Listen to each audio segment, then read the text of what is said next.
have the second speaker of today's program. Uh, we have with us Dr. Jai Govind Singh, faculty member at Asian Institute of Technology, Bangkok. So, Jai Singh sir, are you ready? Your voice is not coming. Voice. You just open your voice. Your mic is mute. Ah, Please mic. unmute your mic. Yeah. Okay, yeah, thank you. Okay. So, let's begin with some brief introduction about the Dr. Jai Govind Singh.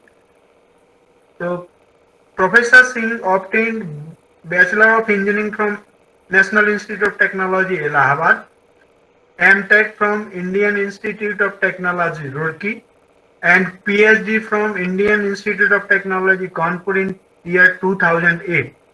After that, he joined as a postdoctoral research associate at KTH Stockholm, and then from year 2009 July to October, he was at University of Queensland as a postdoctoral research fellow, and in year 2009 he joined Asian Institute of Technology as the assistant professor, and presently he is working as the associate professor at the same institute. Till now, Dr. Singh supervised more than 55 MTechs and 6 PhDs. He published more than 92 articles in very renowned international journals, conferences, book chapters, etc. His research interest is mainly smart grid and variable renewable energy integration, microgrid design, controls and applications, power system restructuring and economics, design and operation of generation, transmission and distribution system, energy systems, economics and policy, electric and hybrid vehicles. So, though still brief, if anybody is interested, they can go on the AIT Bangkok website also. So, this is from my side. Now, I request to Professor Singh, if he is ready, he can start the show. Okay, thank you, Professor Arvind, and all participants. Good afternoon. Here, and I think there is a good morning. Here it is 1:05. Sir, sorry to interrupt you. Just a little bit increase your voice Okay, or sound, whatever is there. You can volume also. You can volume. And sir, this is live streaming on the YouTube, and we okay, are also recording. So please don't close your video. okay. Professor Arvind, if you allow me, I want to add one more thing about Professor Jai Govind. Yeah, So, you can. Sir, you so can. just for the curiosity of participants' point of view. Yeah, So definitely. we all have shared the same lab in IT Kanpur and the same Guruji, and so he is the only person who has become international faculty in our group. All others are within India only. Yeah, now entry back is now blocked. Looks like. Anyway, so Arvind, I mean this is look like the first time I am using Google Meet for this presentation. Usually I use Zoom and other platforms. Okay. So okay, now my presentation is okay. Not right? Now you can see her, sir. It is visual. It is visual. Is It it is visual. Yeah, quite visual. is it okay? Yeah, it's okay. Okay, good. Okay, so again, good morning and welcome to this session. And I thanks Arvind and NIT Agartala for inviting me for this talk. And also I would like to thanks my friend Dr. Bajpayee. And also it will be helpful from his talk. Already he discussed about the renewable sources and things. So, okay, I will talk about mostly related to operational issues, and it is not power electronics. it is hidden power electronics. So how interfacing and things and management both sides. That those things I will discuss. Okay, so before moving that, these are my outlines for today's presentation. We will talk about some renewable energy challenges, including primary sources, and then various solutions for the renewable integrations, and then last about key challenges in smart grid implementations. Okay, already briefed. So before moving to the main talk, maybe few slides you can see that from where I am, my affiliation AIT. So this was established in 1959 as a postgraduate university. So only master and PhD studies are here, and all students are like international, mostly like 75% non-Thai and 25% from home country. And yeah, this is life at AIT. This is very green and nice campus, residential campus. Yeah, this is a structure of my school. In AIT, there are three schools, and in my school, like they call it faculty in other universities. So here it is they call a school. So I belong to Department of Energy, Environment, and Climate Change, and where this is my program, Sustainable Energy Transition. I am also chair of this program. In AIT, energy study started long back, and it was started with renewable energy study in 1979. Now we have revamped and upgraded to new program, which is now known as a sustainable energy transition.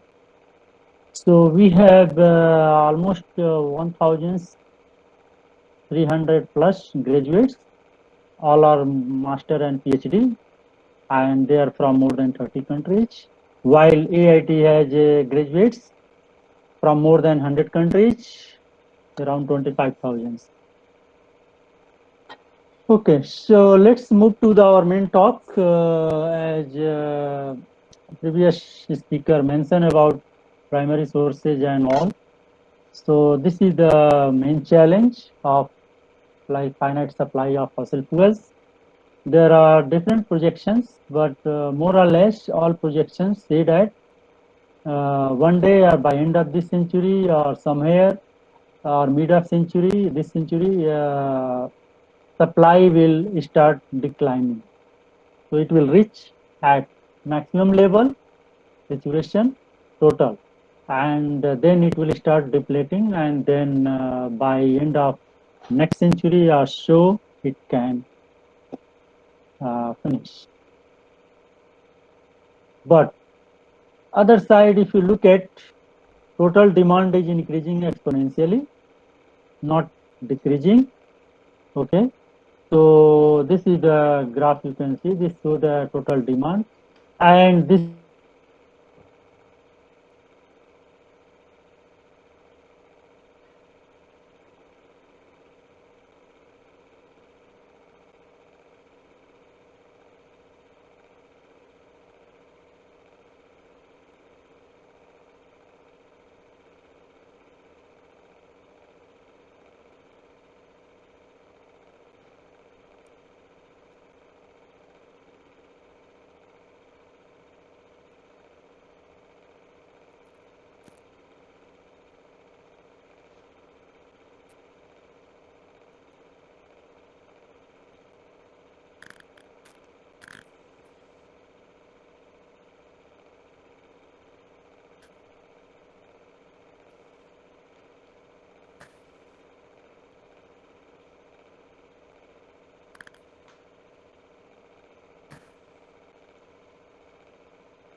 Sir,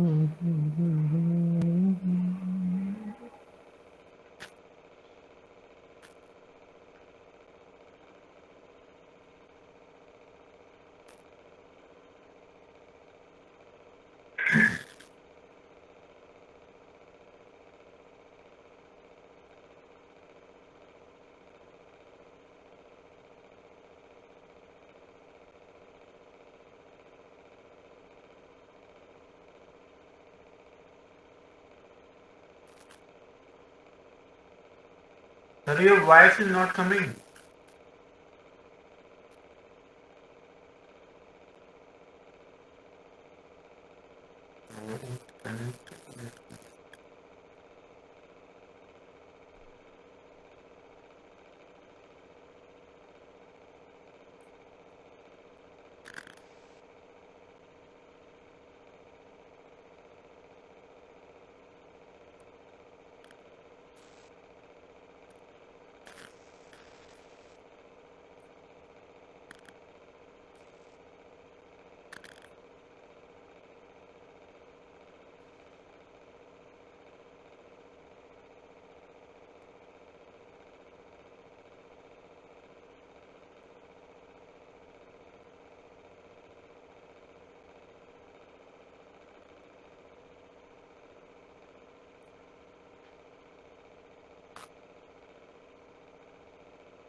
Dear participant, I think he is disconnected. Just wait.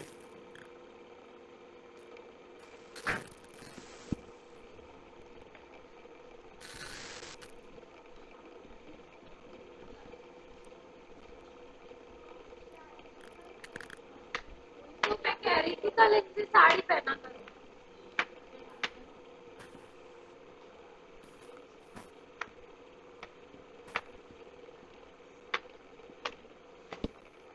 Sir, no, there is no audible from your sir. Yeah. Okay, sir. Is it right now? Okay.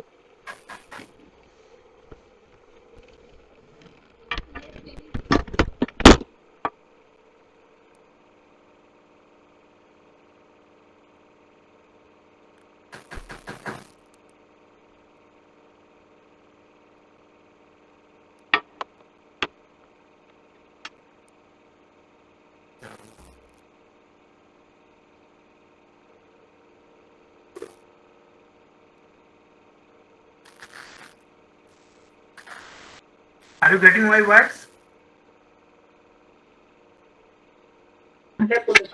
Sometimes, sir. All the time not. Okay, but Dr. Singh is disconnected. What is the reason? Even I cannot call him also because he is outside of the country.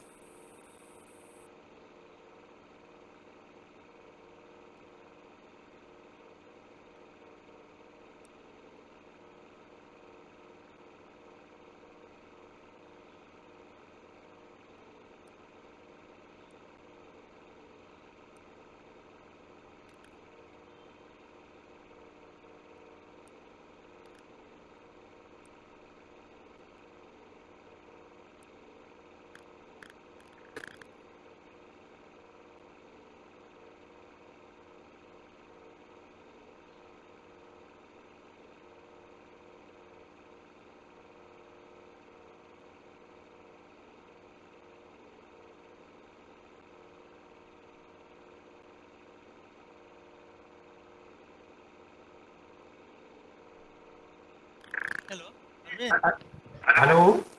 now okay? Now it's okay, now it's okay. Actually, I was using Wi-Fi and it disconnected. So that's why your voice is little bit slow, means you can say feeble. थोड़ा voice बढ़ाना So पड़ेगा. now so it No, is no. still slow. Little bit ठीक है कि improvement. नहीं? Little bit improvement is there. Little bit improvement is there. Okay, तो थोड़ा सा मुझे तेज बोलना पड़ेगा. हाँ, थोड़ा तेज बोलना पड़ेगा. अच्छा, तो अभी कहाँ डिस्कनेक्ट हुआ था? कहीं हाँ ये प्रोफाइल था, प्रोफाइल. अच्छा, यहाँ से. ओके, तो अभी ठीक है. हाँ, no, it's good. Okay, thank you. Okay, so you have already mentioned about my profile, so no need. Yeah, this is AIT from belong. So as I mentioned, it is international university, and it established in 1959. And at a time around 2000 students stay, and all are master and PhD only, and mostly from 40 to 45 countries, and around 40 to 45% female students. It is a residential campus, and we receive like 3 to 4,000 applications. 75% students are non-Thai, and this is life at AIT. And this is my department where I belong. But sir, Yes. there is वो आपका slide move नहीं कर रहा है. Slide move करिए. तो slide क्यों नहीं? हाँ, आ गया. It's okay. अब मूव कर रहा है. हाँ, ठीक है. Is it okay? Okay. So I belong to this program, Sustainable Energy Transition, and also I am academic chair of this program. This program started in 1979 as a renewable energy technology. So we are already around 40 years, more than 40 years. And now we have revamped, and now it is like offered as a sustainable energy transition from this time. We have more than 1,300 graduates from more than 30 countries. Okay, now we start with our main talk on the energy. So as you know that energy supply is finite, primary supply, and especially fossil fuels, and by different projections it will start depleting by mid of this century, and while total demand increasing day by day, and you can see somewhere in next 50-60 years supply and demand will have a 50% gap. It means this is the gap which already started, and this gap has to fulfill by other options. Okay, and those options can be like energy consumption, like conservation. Sir, move your slides, sir. Move your slides. So is it moving now? Not now. Why? What is problem? That is stuck only on your that school, This one? departments, energy, environment, others. Okay. So you just click. Earlier slides were moving. Is it okay now? Not moving. Not moving? Not moving. So where is the problem? But earlier you have shown na slides were moving. What is that now? Now, You just click on this. Now it's moving. You just now moving. now moving. Go ahead. So Go ahead. मतलब full screen करने पर नहीं move कर रहा है क्या? हो सकता है. ये अभी मूव ठीक कर है. रहा था. तो ठीक अभी है, move तो कर- हम ऐसे ही चलते हैं. ठीक है. Now it is showing slide number 7. You ahead. Is it okay? Now it's okay. 8 is coming. Okay, so it means maybe when I am making it full, probably there's some issue. So then you can. There Okay, is no need to expand it. okay. You can. Let's. So it is visible. Yeah. Okay. Okay, so this is my program where I belong, and this is the finite supply, and this is the gap around now going to have around 50% next 50, 60 years, and that gap has to fulfill by different options. One is reduction in demand, second is increase efficiency, and third one is using up the renewable and other new sources. Now this is okay? Yeah. Okay, thanks. So early wind engineer, as I mentioned, Abraham Lincoln mentioned that wind will be a promising options one day, and that's true now. And similarly, Edison had a same vision and about solar, and that's now you can see that. This is electricity grid structure. Okay, now this electricity grid structure, or you can say operational issue, is different than the other commodity markets, where you can have a warehouse and storage and so on. So if there is a surplus in supply side or excess demand, you can have a warehouse and maybe some waiting period. But in electricity, there is no waiting and there is no warehouse at that level. There is a warehouse possible, battery storage and some other storage, but it is not too much. So it will be very limited. So it means you have to balance every millisecond, and this balancing issue create most of the all problems which what face electricity industry, like integration, operations, deficit, surplus. These all issues because of this balancing issue. So this balancing, instantaneous balancing, is the main issue. See this intermittency. One example in a, like you can see, within a 5 minutes almost 81% drop. So if this drop is in other products like food grains or electronics items or any other things, so there is nothing going to happen. They have enough time to manage. But in grid, they will have a problem. So this is just 8 megawatt solar PV farm. Suppose that farm is 1000 megawatt, then it means 800 megawatt or 810 megawatt gone. How you can bring back this much amount or backup from other sources? 800 megawatt is not a small amount. So how to manage? So until a small amount of penetration in grid, not a big deal, because already there is enough spinning reserve and non-spinning reserves like 15 to 20%. So they can accommodate these uncertainty from those reserves. But if you increase like 4, 5%, 6% penetration of total power demand, then those backups are not able to manage these fluctuations. This is another example of wind.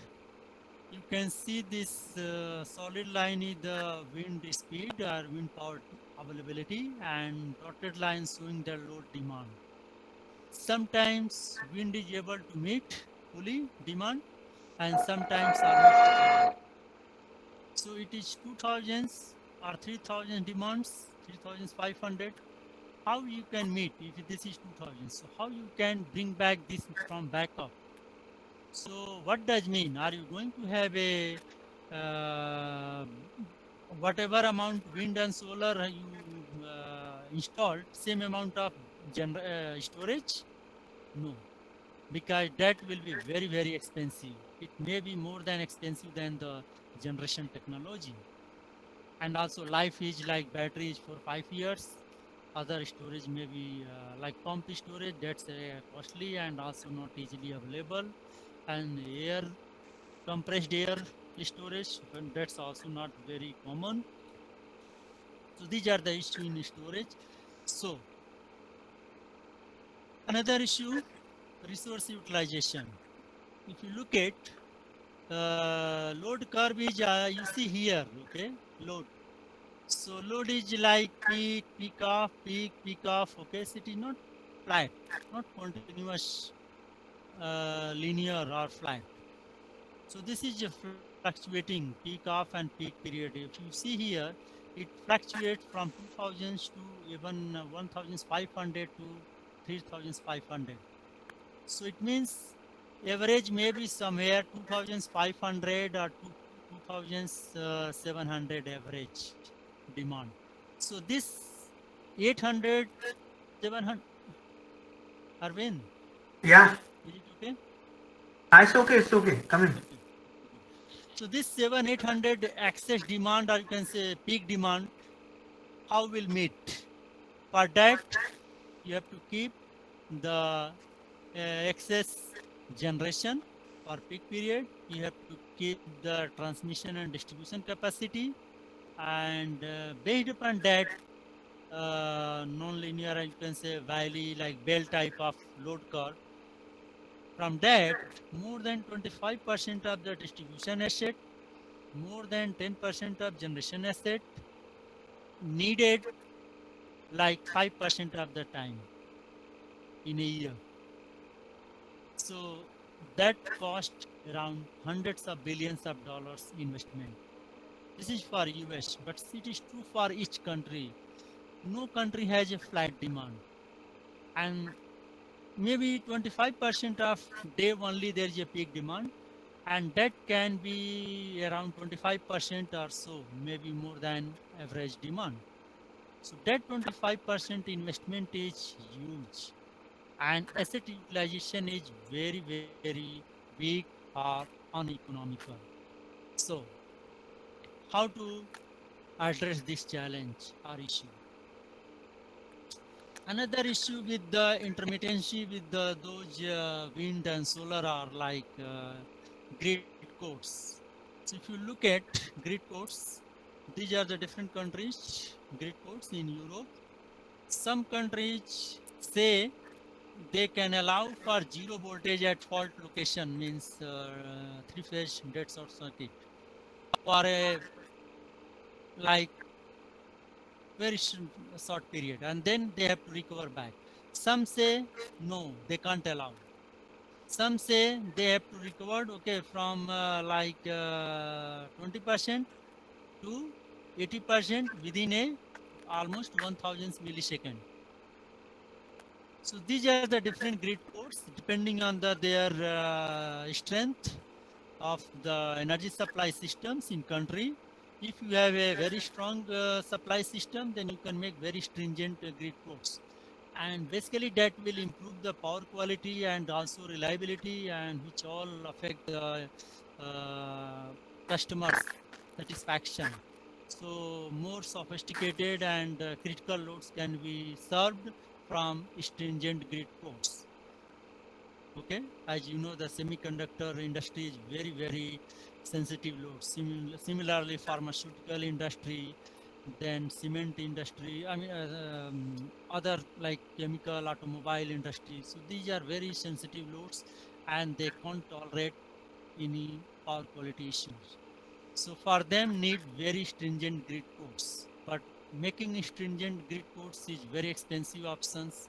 It need a lot of resources, and it need a yeah, those resources will help to operate.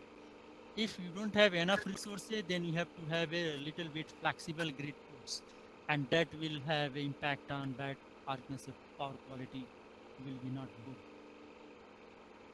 For case of Indian system, so this is the grid code. You can see that it goes like 15% minimum at fault point, and has to restore before 3000 milliseconds like 80% back. So this is the period where they should not be disconnected. all solar and wind or sources, they should not be disconnected if there is a fault. But this is the area below this curve, they can be free to disconnect from system if it persists longer. In terms of frequency operations, you can see that if there is a drop in frequency because of either large generators out, like solar or wind, or reduce power production, or they connect a large loads. So frequency will start drop. And then at this point, this is the like free falling points. You can't stop. It all stopped by the inertia of system.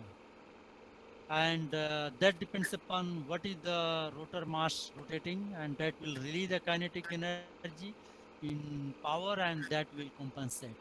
But as you know, solar and wind, especially solar, there is no uh, rotating mass, and wind is very light mass. So this issue will have a problem in renewable integration. But there is a solution. Every problem have a solutions. Only matter is how well and how cost. So here you can see they can manage frequency by primary sources like reserve, by like spinning reserve. Then they have economic dispatch, and then they can go for a unit commitment if it persists for longer periods. Yeah, Arvind, I am going fast or slow. Nice, pace is okay. Pace is okay, no issue. And what about participants? Anyone they respond? Anyone? They are listening? Yeah. Sir, it's quite fine, sir. Okay, good. Yeah, please feel free to ask any questions. Okay, meanwhile, anytime. So, Okay, sir. okay, thank you. So, okay, so if you see there in terms of inertia, then this is the in per unit. And if you see the rate of change of frequency, it is related to change in P. P is all load and generation, okay, any changes, and divide by H. So if you have a high H value here, it means this rate of change of frequency will be low, okay, and that H will be high. How? This is the rating, so that's not a big deal. Main thing is J. J is the moment of inertia, kilogram meter square. So this inertia will basically determine how fast or slow frequency drop, this one. Okay, so you can see in a conventional sources you have a huge mass, even it will be 100 tons, 200 tons, even 300 tons rotating mass depending on size of the generators, especially turbo generators. While in renewable, you know, this is the inertia, it is negligible. So basically you can't get any significant inertia from the renewable sources. So how to compensate? If you are moving more and more renewable, then you have to find the solution for this issue, and that will affect the integration and of course operation. Yeah, so based upon that, so rate of change of frequency is, you can see here, change in demand divided by frequency, inertia, and this is the graph showing if you have H value low, then this is the drop of frequency. For same change in load, please keep in mind, same change in load, you have a high drop in that period. If you have a high inertia, then drop is low.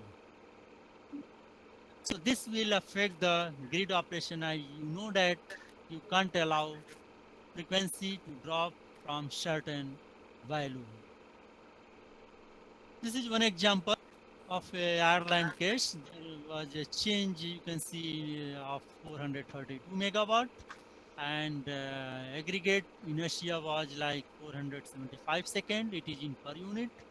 So rate of change of frequency was like minus 0.227 hertz per second. Okay, so in 1 second, it can drop from 50 to 49.38 hertz. So this is a drop per second. And if you suppose inertia is just divided by 4 times, it is lower than this, 4 times lower. So just here, put 1 by 4, you get multiplied by 4, and it will be like something 0.9 hertz per second. It means if you reduce the inertia by 4 times, it means rate of change of frequency drop will be 4 times, say around 1 hertz per second. And no power plants will start in 1 second except online battery storage. So even the fastest like diesel generator, even it takes like a minute or so. In case of gas power plants, it takes like 10 to 15 minutes now, new technology, or it takes 15 to 30 minutes. Hydro takes around 5 minutes. Thermal takes like 12 hours to 24 hours, or 8 hours to 24 hours. Nuclear takes couple of months to years if starting from zero. So it means no generation can compensate this drop. So it will be free fall. Okay, so what is solution? Okay, we will see later. But one solution is that's what they use, load shedding, because load shedding is very fast. They can use in a couple of seconds start load shedding compared to the other spinning reserve also takes time and it is late. So if you penetrate more intermittent sources, then you can see this is the one case of study. This is the installed wind capacity 0 to 2000 megawatt. Then what would be the reserve targets? So first reserve which should be ready in 1.25 minute is same. Okay, because first reserve depends upon the largest power plant shutdown or generator or largest load connections. But slow, if that connection disconnections or changes continue for longer period, then you need other alternative like which can start, let's say hydro or gas turbine or any other source. So slow reserves slightly increasing, 30 minutes which should be ready. 1 hour increasing, 4 hours also increasing which can supply. So these are the things reserve requirement increasing if you just depends upon the power backup or reserve. But this is not good and economical. So have to find some other economical options, alternative. In terms of balancing cost, in Germany, this is you see the if in base case, this is the balancing cost. If 10% wind, they have then balancing cost increased many times, and if 20%, then also increase some more. But other interesting points you can find here, not all countries have the same balancing cost of for the different, or you can say same level of wind penetration. Why? Any participants can answer why for same level of wind penetration balancing costs are different for different countries. Any participants?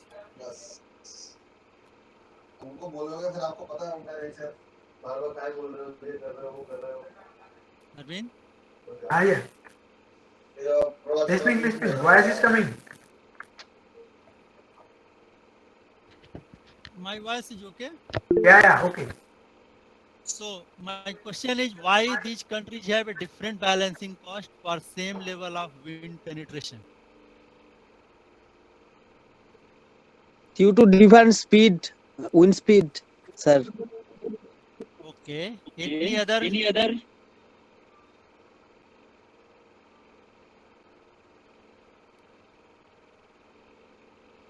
other volunteers? They are there or they are somewhere else? All are there. All are there. Okay. So this is a tricky about online. Basically, I am preparing a document for US shared projects. How to actively engage online participants? Yeah. Because very tricky. They online. I mean, they show online and they are somewhere else. Anyway, so okay. Thanks for that person who replied. Okay, but answer is it depends upon type of the resources in operation and available. Like Norway, like 95% plus hydro. So they operate through hydro. So you know hydro increasing, decreasing, there is no fuel cost. Only they have a capacity, so not change as much. So that's it is very low. Similarly for Sweden also like half of hydro and remaining nuclear. So integration in these two countries into even Finland is also more or less similar. So they have a less issue because of their hydro, huge hydro and nuclear. Of course, Norway is not nuclear. I mean, mostly 95% hydro. Denmark is, yeah, you can see they have an issue, but of course they are interconnected with other Nordic countries, so they have less impact. But Germany mostly rely on other sources. This is old, it is not new. It is almost 15 years old. So now Germany also have a more renewable. So because of different sources, mixed generations and mixed reserves, they have a different balancing cost. But India may have different balancing cost. Yeah, this is another interesting things. If you have wind usually blow more in night time, and nighttime demand is low.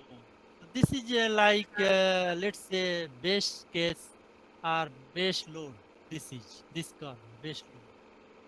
Then wind is available in night time. This is excess wind. So there is excess power generation, but demand is this one. So what to do?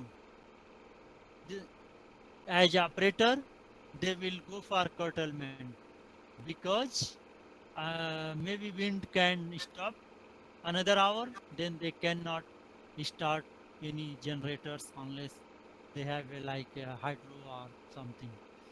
So better they shut down wind. So they curtail the wind if you don't have any choice. So even you have a more wind, if there is no utilization, then no use of that. So what solutions? So they can go for storage or they can go for the dynamic load increment like some other type of industrial loads or irrigation loads. They can get send the signals and they can start. That I will talk later. So they can utilize this excess energy or you can say wind energy available during night time when there is a more than demand. So now these are the various issues. Yeah, of course, I have not gone through more nitty-gritty levels. These are couple of issues. So now how to solve those things? So one option is to have a distributed grids. So in distributed grids, can start with the home grid, building grid, community grid, district grid, provincial grid, national grid, international grid. So each grid can interact physically connected with the other neighboring. Okay, so can make a building level grid. So interfaces are there, and those mostly interfaces are with power electronics or tie switches. And if there is any issue in one, so you can isolate another. So problems will not transfer from one side to other side. So this way you can integrate more renewable without affecting whole grid or main grid. So this is one alternative and which is now happening. So in that case, you can see the you can have a battery based and single household electrification grid like house grid or home grid. Then you can have a micro grid, mini grid that can interact here. Then this interact here. Then you have national grid and then regional grid. So this way you can interact through some smart devices, either power electronics or tie switches, those things. Okay, synchronized. So if anywhere any problem, then you can just, if problem is here, just disconnect this. If problem is here, just disconnect this and this. Of course, depending on the other situation. So this way you can make a distributed grids, and then what I think. In that sense, one of my PhD students, he is now in NIT Kochi.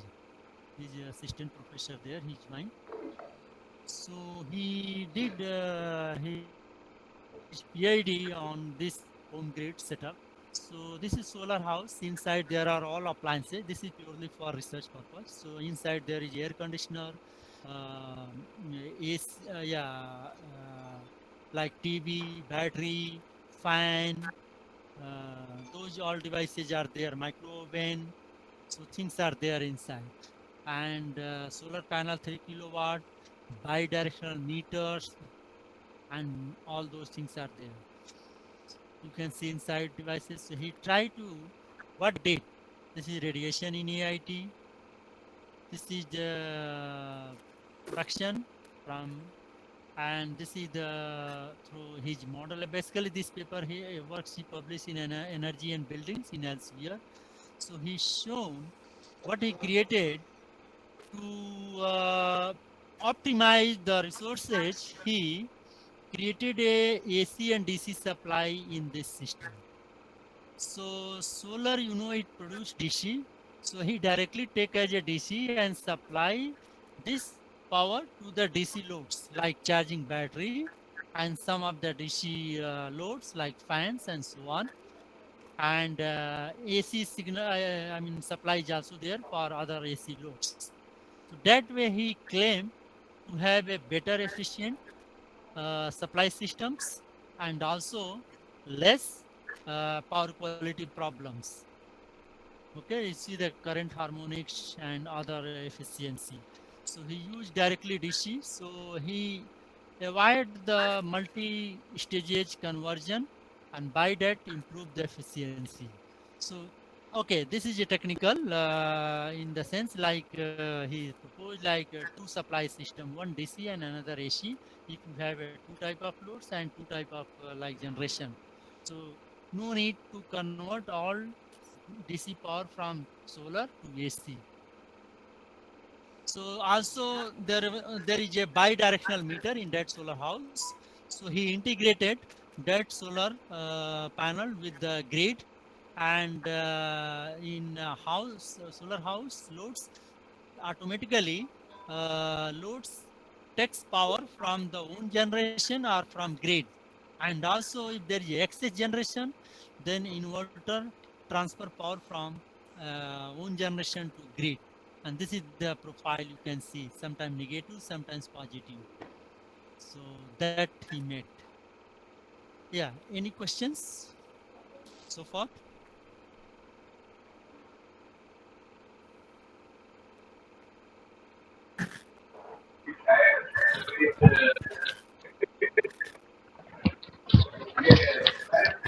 Have any questions? Someone is asking, I think voice is not coming clear. They can write in chat box also. No, sir, no questions. Hello. Anyone, do you have any question? Yeah, you can say they can write in chat box. Okay. They can ask also if their microphone is okay. If microphone is not okay, then they can write directly in chat box. Okay, so this is okay for Indian grid. Just I tried to add for the wind. Solar is also similar. So this you can see Indian electric grid codes. Here in this case, show that three grid codes are overlapped and shown, and can see that what are differences among three grids. So solid line is Indian grid, and this dotted line is German grid, and broken line is the Irish grid. So if you look at from this, you can see that German grid is very stringent, very tight, but Indian grid is quite flexible compared to these two grids. Okay, and you know that in Ireland also they have a lot of wind, and of course Germany also they have more than 40 gigawatt wind now. So they have a quite a stringent grid connections, because to ensure that quality is proper or expected. So based upon that, these are the some points which IEGC suggested, like you can see what amount of wind farm should be connected at what voltage level.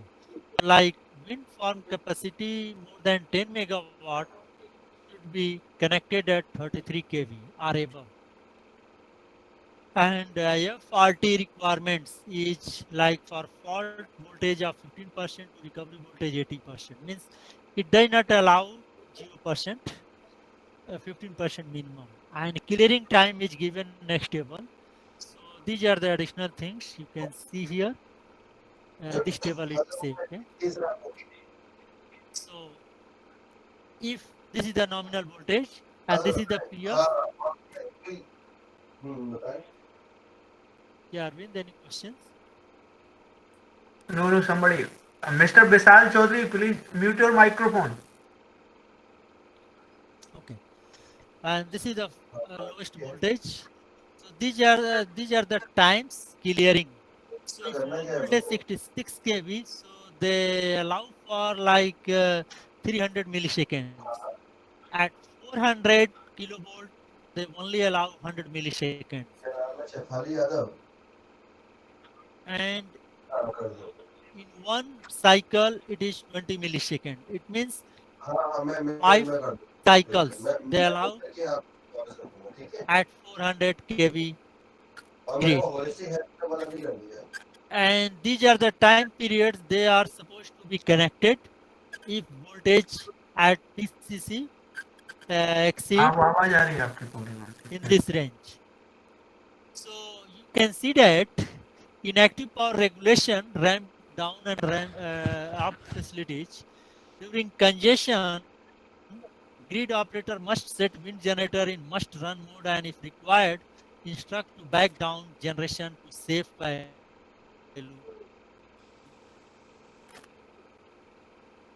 And that ramp rates determined from for 10 minute duration divide by 1.5. For 1 minute duration ramp rate, installed capacity divide by 5.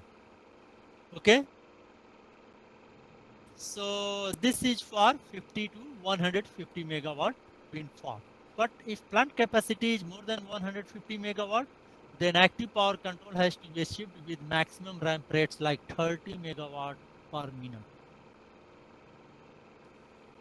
Reactive power also it should range from 0.95 lagging to 0.95 leading at the point of PCC. And during startups of wind turbine generation, they must not draw reactive current, large reactive current, especially for magnetization current, which will create the stability issue. And this is the voltage range. So the operation of wind generator beyond this range should follow the instruction of central commission enforced from time to time, and further wind generators should tolerate a frequency variation of 0.5 hertz per second. This should be able to tolerate this frequency variation 0.5 hertz per second. And also SCR for renewable energy sources is specified to be greater than 5. So this is fault clearing time, and this is the connection time during different violation. So power electronic devices and all, I mean, you can say wind turbine generator systems should be able to fulfill these criteria depending on their size to meet the grid codes requirements. Then they can only connect and operate. And these things have to be incorporated in their technology, either power electronics or the machine. Okay, now another solution is forecasting. So if you know well in advance what would be the generation, then you can make it form generation, and you can bid in market, and you can also tell to operator, and based upon that operator can prepare for the any contingency issue in real time happen. So that will basically uh, you can say increase the firmness of this non-form generation, solar, wind, or non-form generation. And what are the factors which depends on the its accuracy of forecasting, like balancing area size. Like from this table, if you see, this is the error. If you forecast in day ahead, so long horizon, then medium horizon, then short horizon. Okay, so 4 hour ahead and 2 hour ahead. So error is decreasing. Certainly, forecasting wind in advance is too much uncertain, and as much as you go to close to the real-time operation, then that will have a better accuracy. And another factors is geographic location. If you use shorter geographic locations, small, like 1000 kilometer. No, this is large compared to this. So this is small, 350 kilometer, and this is 1000 kilometers. So error is also, you can see, high in each time horizon forecasting. If you forecast in day ahead, so if geographic area is small, so it is 6.8%, while it is 5.7, less than 1% almost. So it means the point or region is if solar or wind farms are distributed in large geographic area, then there is a less chance, or it is less likely that whole area is under shadow or no wind. Because if it is a large area, then some area may be no wind or less wind, but other area have proper wind or at least better wind. So that's also a point which affect in forecasting. So these things are needed to be considered in forecasting. Any questions?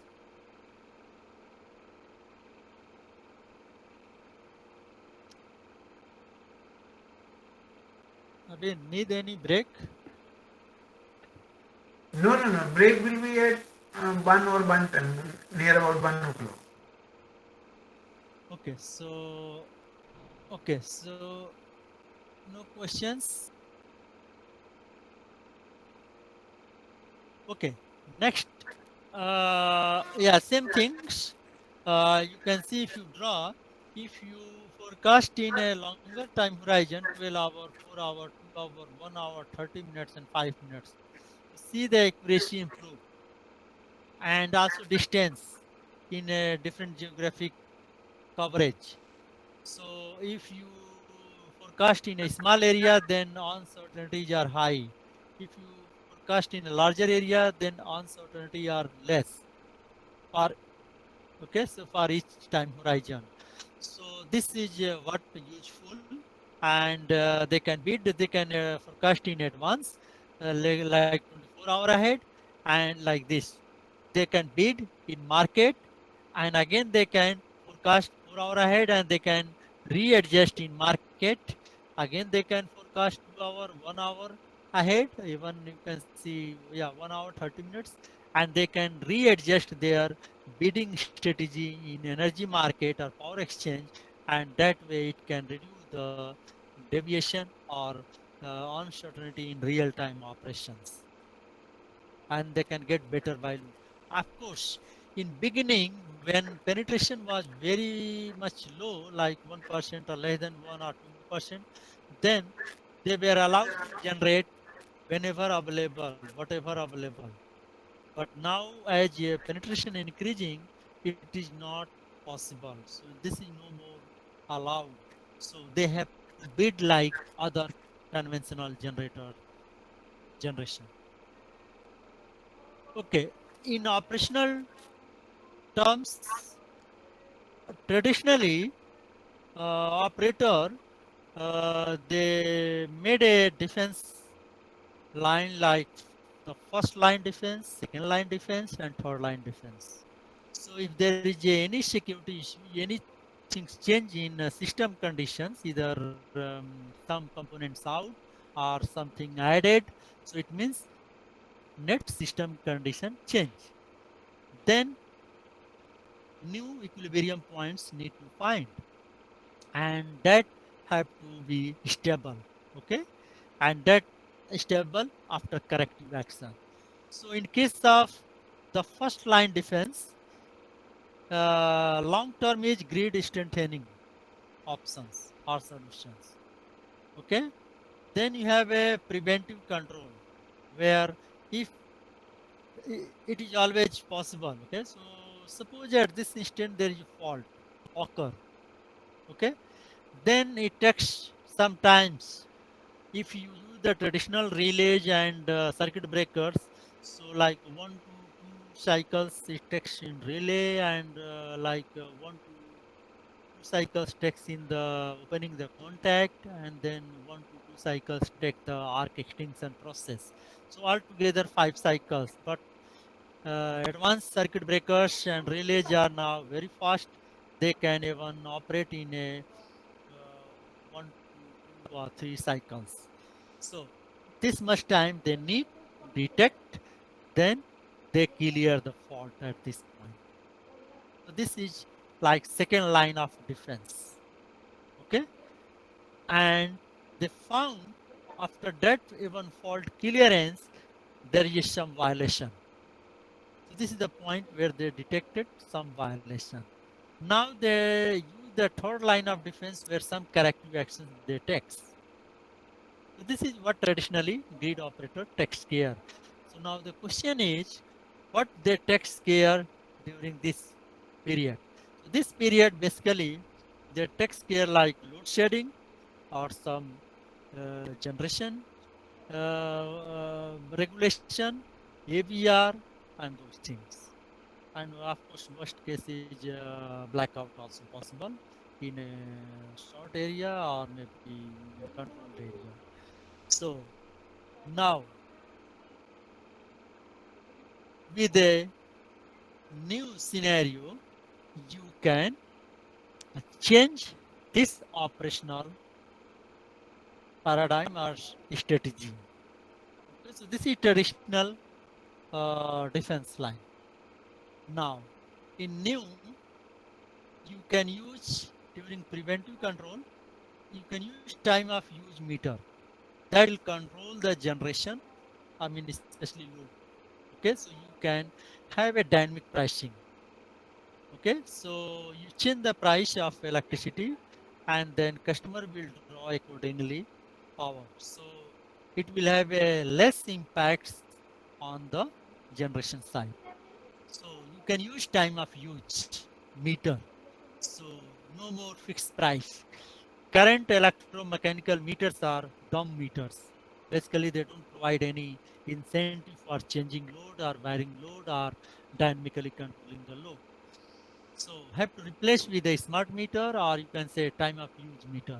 So that is nothing but it adjusts it says the price, and for each period, maybe 15 minutes, 10 minutes, or 5 minutes, or 30 minutes, or 1 hour, depending on the utilities readiness in terms of ICT and meter data management systems. So they can implement which what period they are willing to accommodate, like 15 minutes or what. So if it is 15 minutes, it means every 15 minutes there will be different price. So energy bill will be different depending on the price at that period and energy consumption in that period. Then if there is anything happen, let's say here contingency happen, occur, fault, then it takes time to detect. Here contingency detected. Now this is you can say the emergency control. Okay, so they can use what are the options? They can use three options here. They can use, these are the generations, spinning reserve. Okay, so if they can manage, first priority is generation side changes. If they can manage from generation regulation, then fine. If not, then they have to go to load shedding. And load shedding is again divided here, just for here, but it is you can make many layer and granular. Two type of loads. One is low cost, another is high cost. It means this load, if you interrupt or shedding, then cost of interruption is less. But if you interrupt this load, then cost of interruption is high. So they choose depending on scenario. Okay.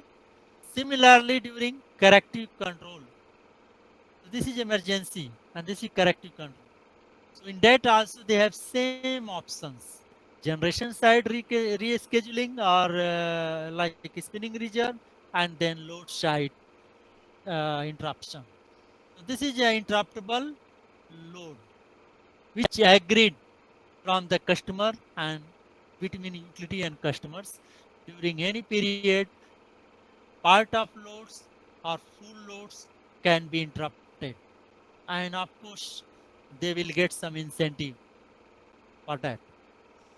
So this table is all details given. I'm not going to read that, but you can see the preventive control, emergency control, and corrective control. So they all you will use in all three phases or stages.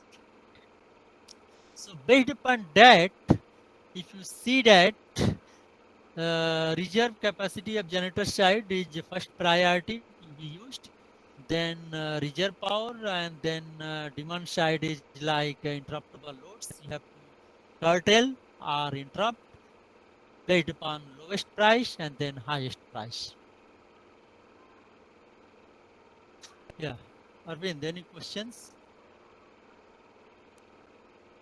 Question I think they will ask later on. So you spare some time for the interaction in last.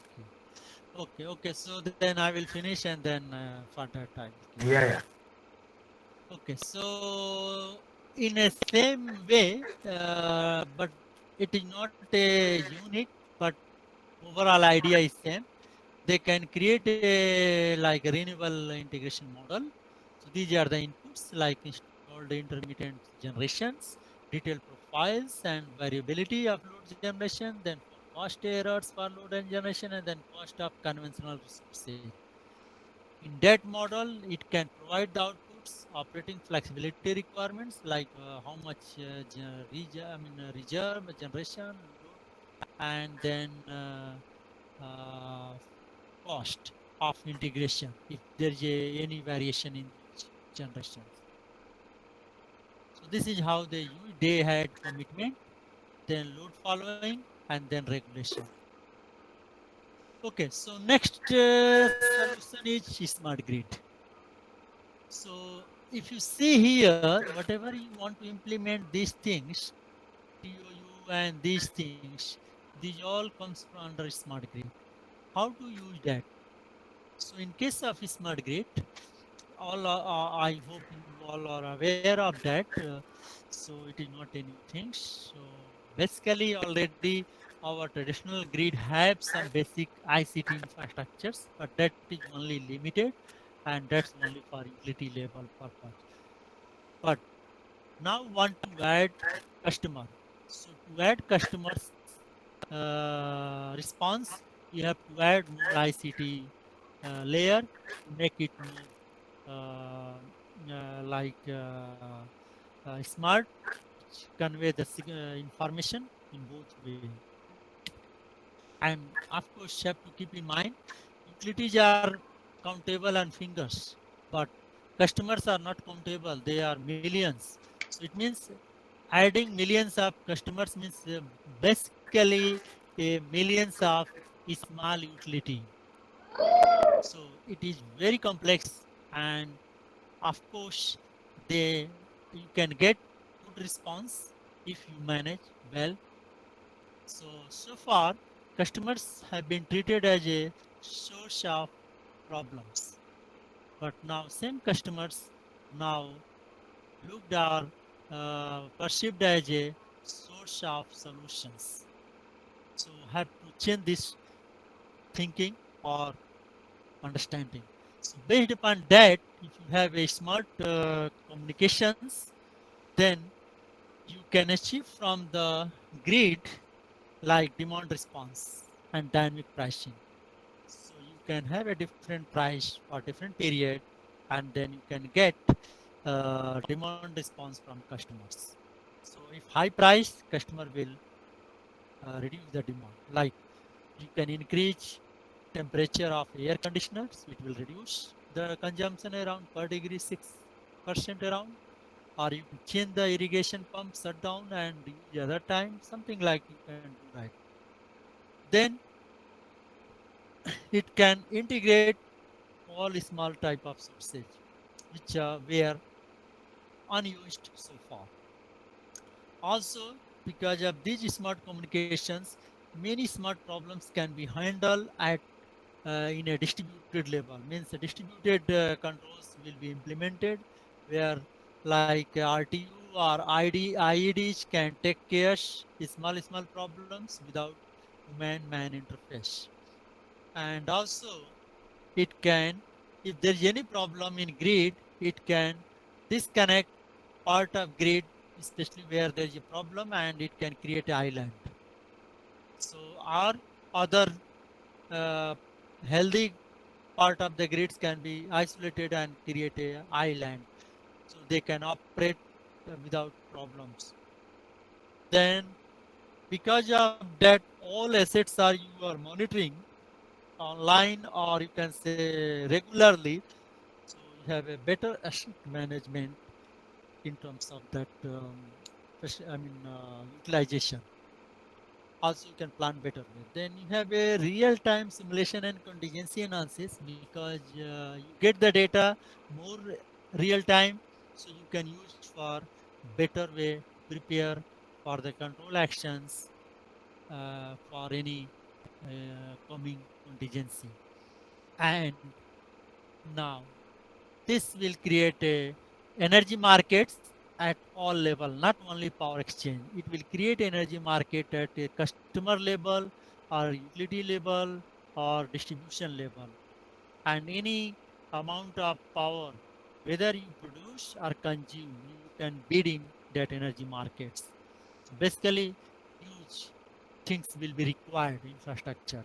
So if you have these all things, then you have a shared information you have to share if you want to get the intelligent response, and also it will continuously you have to optimize, and finally you get the intelligence response.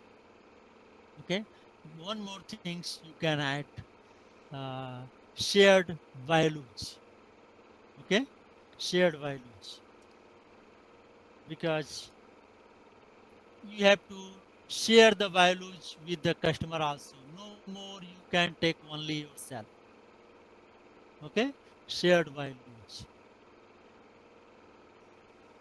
Okay, so rational. So you have seen some of the aspects of why need smart grid. but maybe a little bit more you can see. So there are societal regions, regulatory policy regions, technology regions, financial regions. Okay, each one is a huge things. I'm not going in those all details. Societal means the like green energy, environmental benefits, health benefits, and those all are the comes at societal. Then regulatory regulation changing depending on the different regions of countries' energy security. Like if I give example of Thailand, its generation mostly on natural gas base. Around 65% generation is natural gas, and mostly those gases are imported. So Thailand want to add more renewables so that they can improve their energy security in future. That's the regulation and policy. Then technology, you have a more solar and wind technology access, cost is lower, so you can use better way. So it also adding. And last, like financial, of course, these technologies cost is reduced and there is no fuel cost. So overall, it is now already on the great parity of these renewables. If you look at what are the interest, why people are interested for a smart grid. So based upon some survey, you see the large around 60% because they want to improve the system efficiency, and around 40%, 45% they want to improve the renewable energy integration, penetration targets. Then other new products, services, markets, and then enabling customer choice and participation around 30%, and same like the reliable improvements, and 20% around optimal asset utilization. So these are the like attraction points of smart grid technology. Okay, and in terms of improvements, it improved the reliability by, like you can see here, around 14-15%, and these are other aspects. So this is smart grid. If you categorize, so if you see different layers, component layers, where you have a generation, transmission, distribution, customers. Okay, then you have communication layer, protocols. Then you have information layer, data model. Then you have a function layer, what you will do. Okay, then you have a business layers. Okay, so these things are like you have to layered, and then you can utilize and you can get these benefits, including these benefits from smart grid. So that will basically improve and help to integrate renewable, even it can go to the 100%. So if you define what is smart grid based upon so far discussion, so if of course definition is there, so what is objective? So objective is to provide important changes in order to join new and alternative energy sources, which is mostly like renewable. Reducing the traditional fossil fuel based generation, improve the island sustainability, like during any problems, you can create island, and you can avoid complete blackout.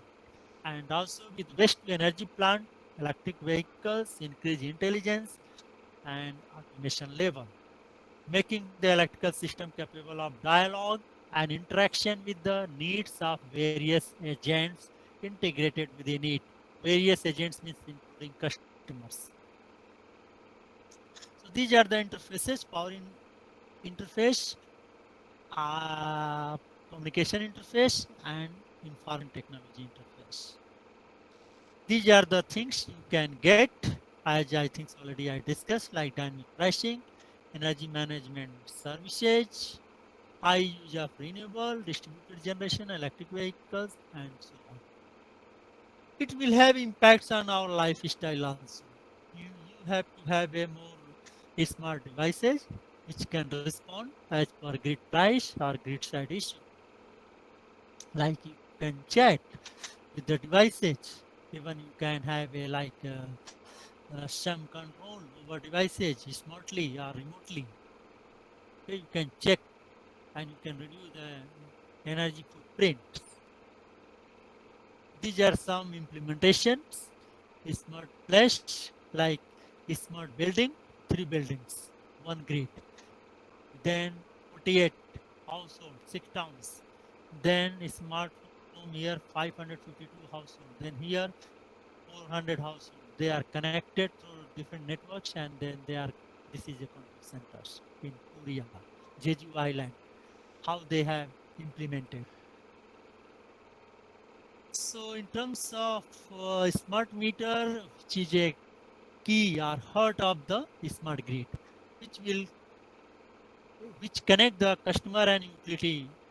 Okay, so that's interface point between customer and utility, and which will add the value to both. So in traditionally, okay, this you can see later.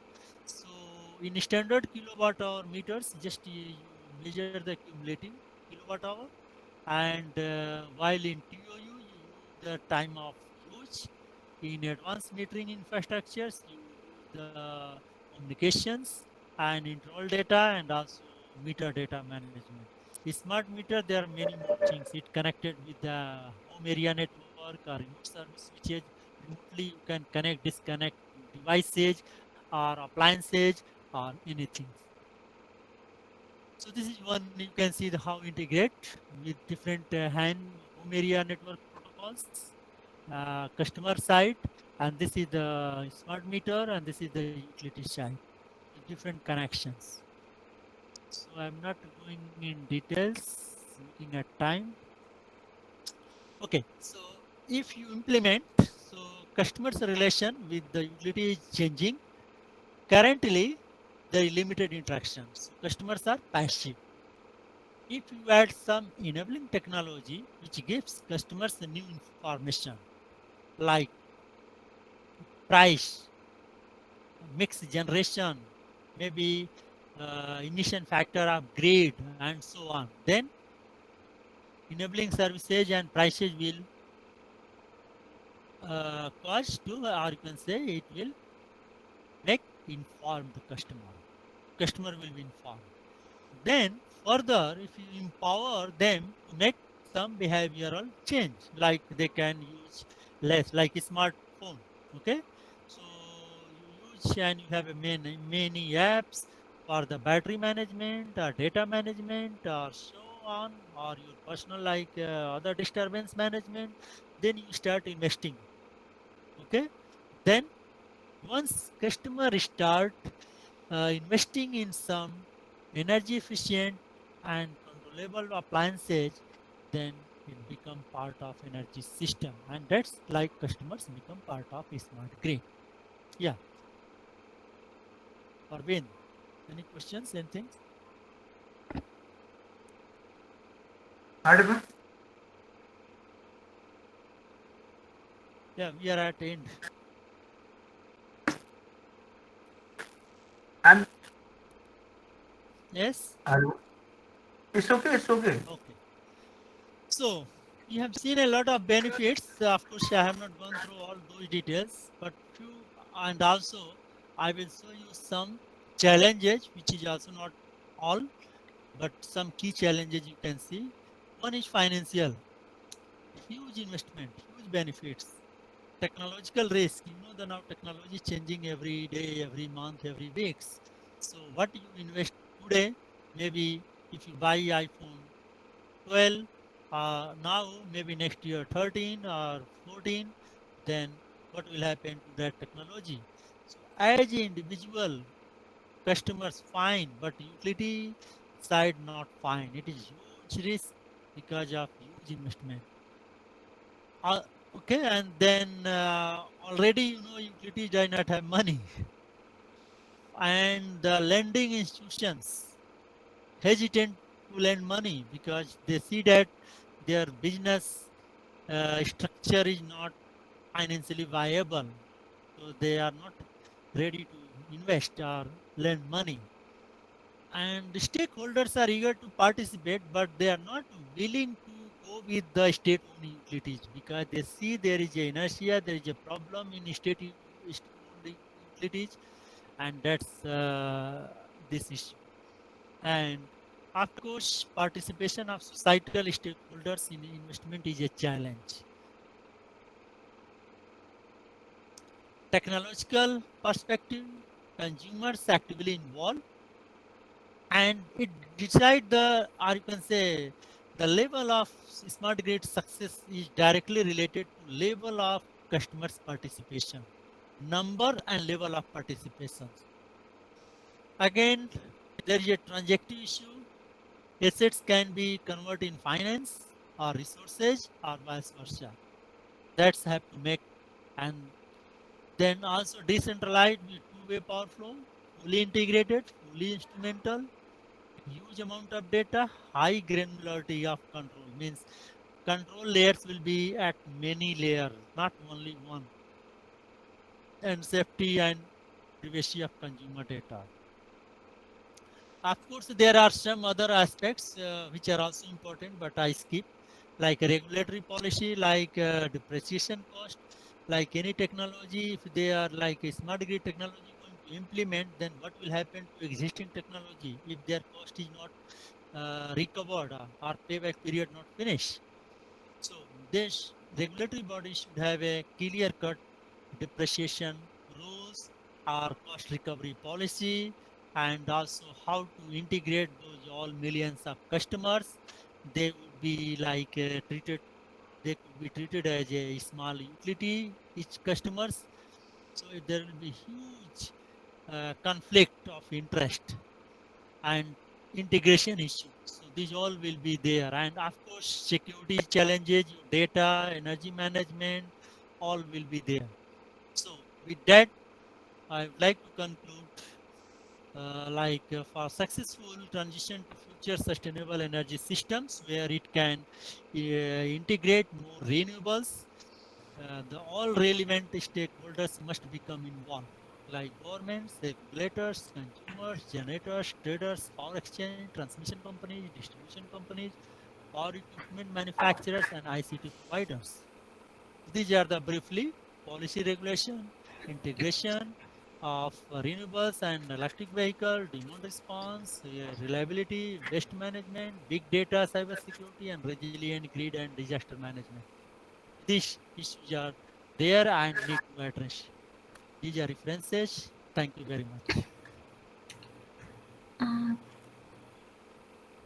So dear participants, now session is open for discussion. If you have any query, please ask. Okay, good afternoon, sir. Yes, good afternoon. Yes, sir. Actually, you have discussed one slide about the home grid Yes. study. Yes. Actually, sir, what sort of energy management is there in this sort of home grid study? That is a power electronics interface. That guy use inverter, and then based upon that, he suggested that okay, rather all DC sources convert in AC. Again, you know the most of the appliances devices use DC, like computer use DC, and also your TV or many things they use DC. So why you Yes. want to convert DC to AC, again AC to DC? So directly you can use DC. So that Okay. he created two supply system DC and AC. So that means in a same system there is a one DC and again there is a one inverter and makes it AC. Yes. And Because sir, still okay. not all loads are converted in DC because some loads it is difficult because traditionally you know AC is the main, so all loads their connection point is AC. So they use DC like computer. We don't have any plug to connect DC, so it all use AC. Yeah, please next. Oh, okay, thank you, sir.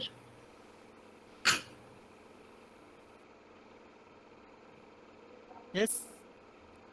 Anyone else?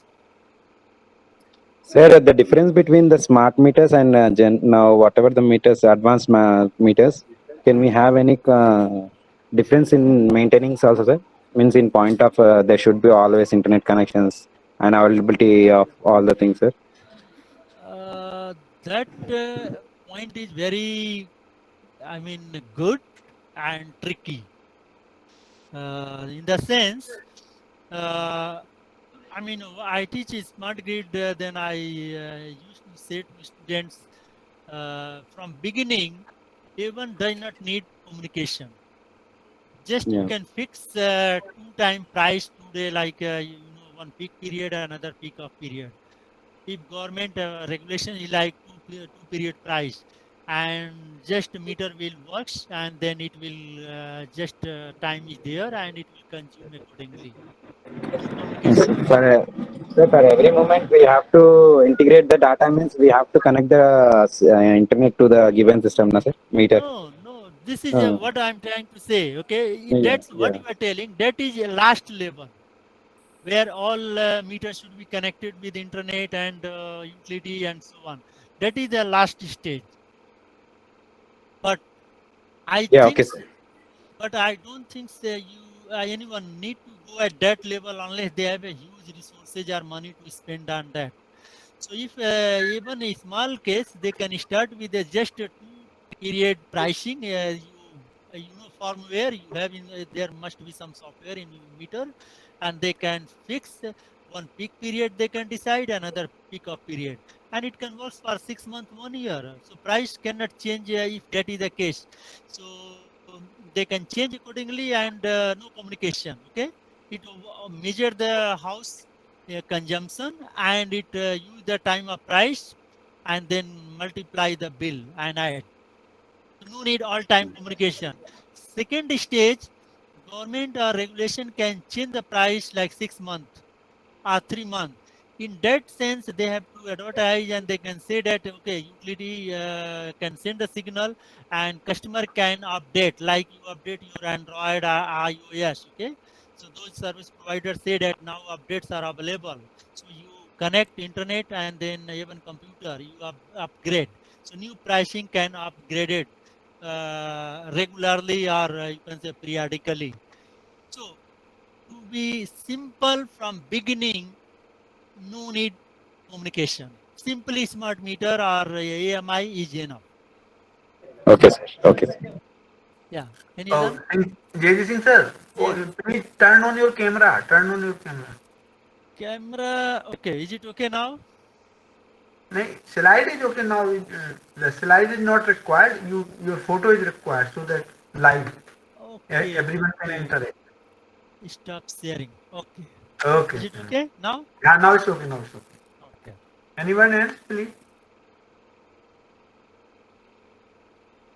Any query?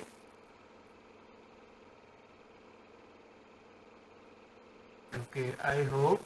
Sir, about superconducting magnetic energy storage, what is the recent stage of this semiconducting magnetic energy storage, sir? Yeah, I understand. It is already there. Okay, I mean, new is very fast, but no doubt expensive. So mostly they use for power quality improvements. Okay, so it is there. Okay,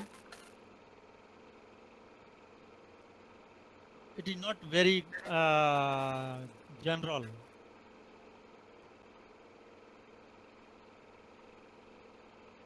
Any other questions? Anyone else?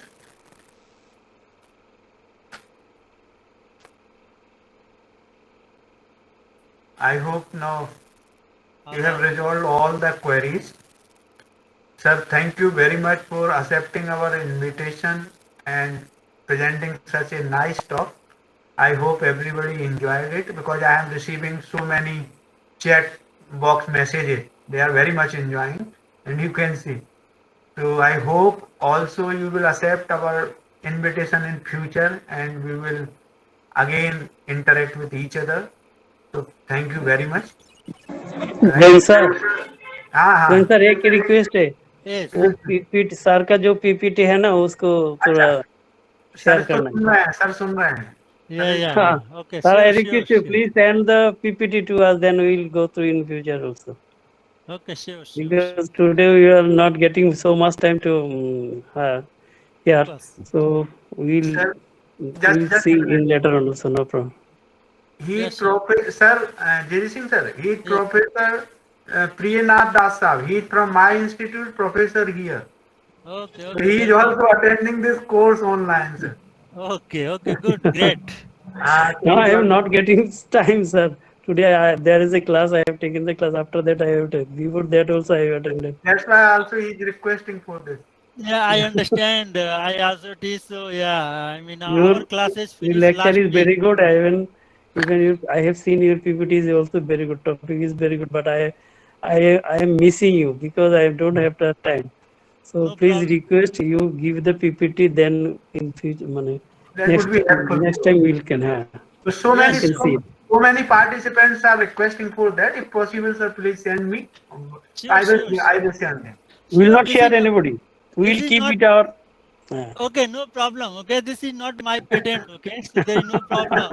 And we are teacher to share the It's knowledge. your property, but we learn something from this PPT. That is our. As a faculty, it's our motto and demand Okay, also. no problem, no problem. I will share that. Okay, I will send. Okay. Okay. Okay. Thank you, sir. And So, Jason sir, can we Yes, stop here, or is yes, there sure. anything you would like to say? Okay, yeah. Thank you. so, Jain sir, when the next session will start? So now next session will be commenced from 2 o'clock. But I request you all please join by 1:50. And Doctor 152. Professor Saikat Chakravarti from IIT Kanpur. Acha, IIT Kanpur. Okay. Yeah. So we Okay, will we will meet be now there. 1:50. Okay, Okay. we will be there. So, Dr. Arvind, so may Yeah. I leave now? Huh? Yeah. Thank you very much once again. Okay, thank you very much. Okay, So now bye. we are.